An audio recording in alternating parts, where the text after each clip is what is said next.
this lecture we are going to discuss about the coherent receivers. We will see the details of the different types of coherent receivers and their performance analysis. So before seeing that, first let us recap the optimum receiver. What do you mean by optimum receiver? For the binary digital modulation schemes, the function of a receiver in a digital communication system is to distinguish between all the m transmitted signals sm of t in the presence of noise for m is equal to 1, 2, etc. up to m.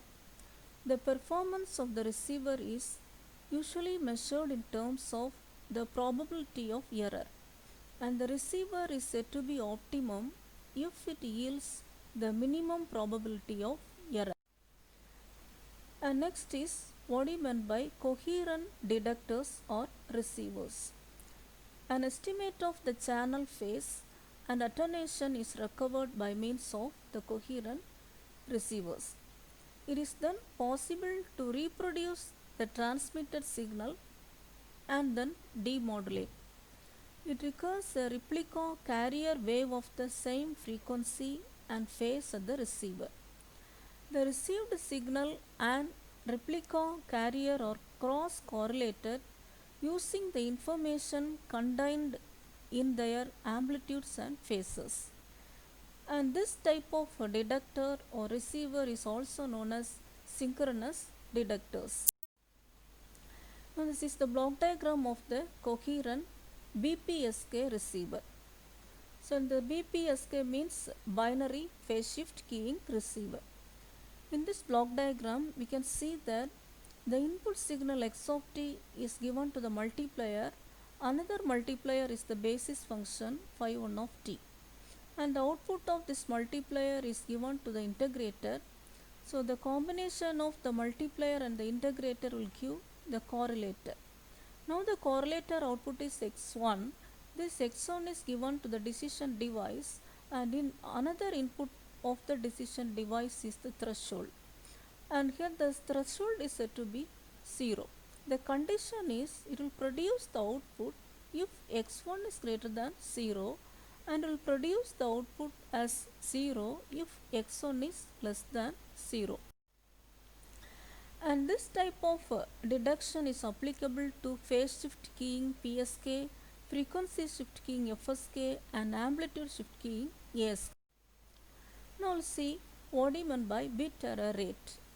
In a digital transmission, bit error rate denoted by BER is the number of bits with errors divided by the total number of bits that have been transmitted, received, or processed over a given time period.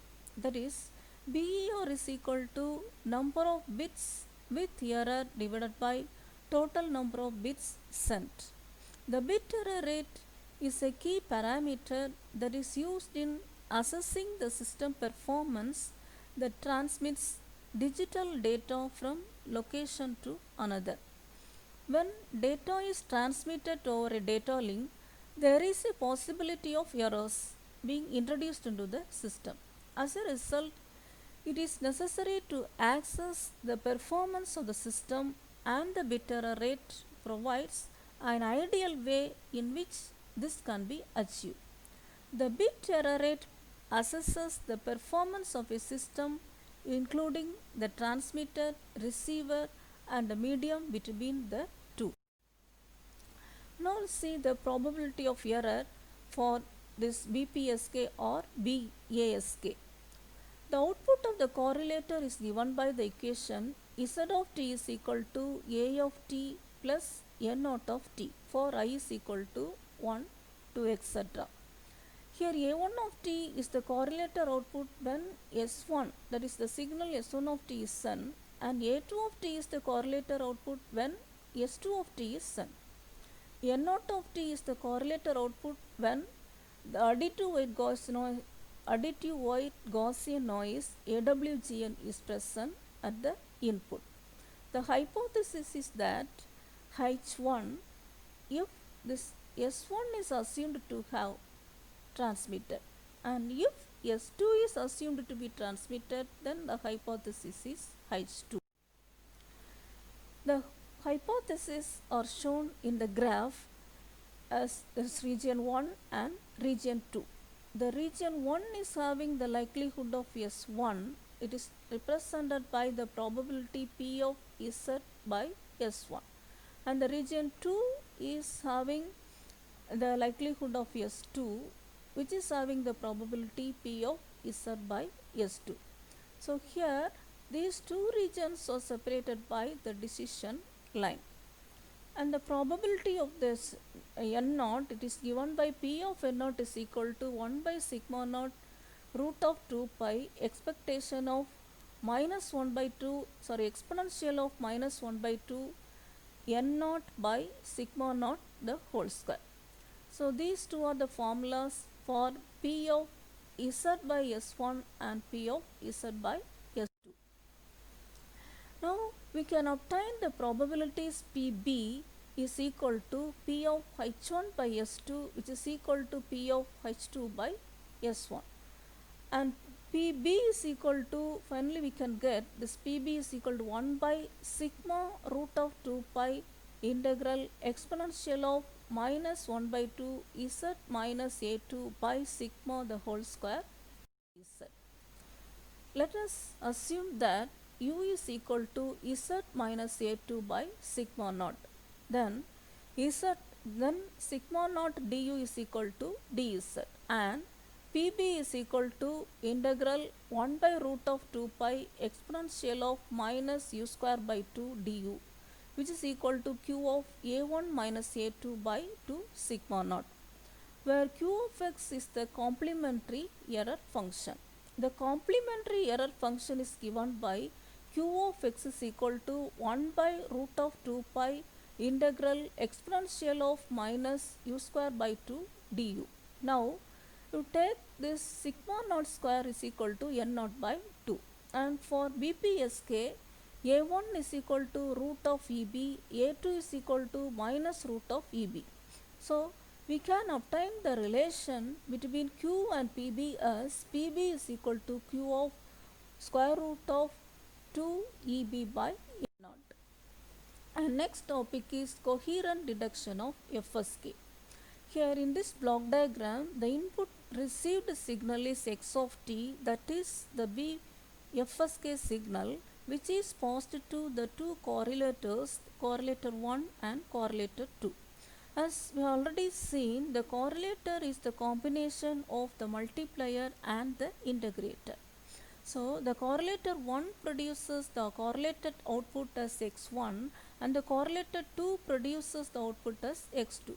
Now this x1 and x2 are added, we will get the output as x3. Finally, the output x3 is passed to the decision device, and in this decision device, which will compare the output with one threshold, here the threshold voltage is said to be 0 volts, and it will produce the final output. So in this block diagram we already seen, it contains multiplier, integrator, sample and hold circuit, comparator. So if the output is less than V, then the signal is 0. If the output is greater than V, then the signal is 1. And next you will see about the coherent deduction of BFSK, that is binary FSK. So here it contains the correlator, two correlators, and in these two correlators the input is applied. The input is the received signal R of t. It is given to the two multipliers. The another input of the multipliers are the basis function phi1 of t and phi2 of t respectively. Now the output of the multipliers are passed to the integrators. The output produced by the integrator are R1 and R2. So now this R1 and R2 are summed up, and then it is given passed to the decision. It will produce the final output. For correct deduction, the carriers must be orthogonal. Now we'll see the error probability BPSK and BFSK. The error probability for the BPSK and BFSK are achieved from these diagrams. So in these diagrams, that is for BPSK, we can obtain the norm of S1 minus S2. S1 is one distance, one point, and S2 is another point. So if we subtract these two points, we can get the distance in norm, which is equal to 2 into root of EB.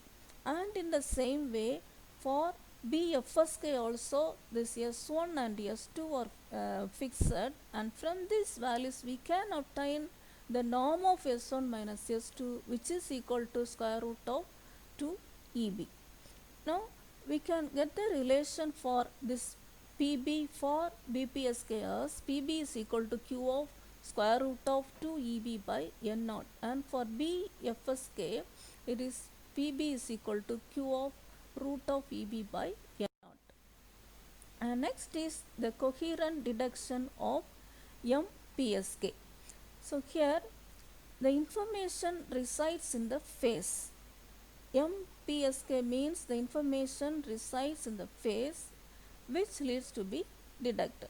So this is the block diagram. In this block diagram, the received signal R of t is passed to the two multipliers, and the output from the multipliers are given to the integrators, and this integrators output, it produces the output R1 and R2, and here this R1 is given to 1. From the R1 we can obtain the phase angle, that is phi cap. The phi cap is equal to arc tan of R2 by R1. So from R1 and R2 we can obtain tan inverse of or arc tan of R2 by R1, and now that is called as the phase angle phi cap.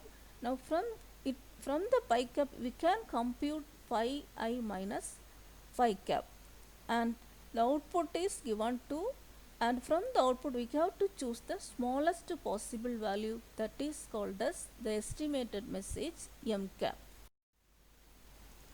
And next is the coherent deduction of MFSK. So here we already seen the same block diagram. Here the difference is the output. Here we can see the R of t is again given to the correlator, and in the correlator it contains the multipliers and the integrators. The integrator produces the output as R1, R2, etc. up to Rm. So it is in vector form, that is represented by R. Now this R is given to the ML deductor, that is the likelihood deductor. It will choose the largest element in the observed vector, and finally we will get the estimated message M. Now we see the BER performance for the different types of modulations. That is, the BER means the bit error rate performance for the BPSK. This is the bit error performance for BPSK. So we can see that as the EB by N naught value increases, the BER, the bit error rate, it decreases. And this is the bit error performance for the DPSK, that is the differential phase shift key. This is the bit error performance for MRE PSK. So in this MRE PSK, we have taken the values for M is equal to 8 and for M is equal to 16. So we can see the bit error rate or bit error rate performance is different for both the value for M is equal to 8 and for M is equal to 60.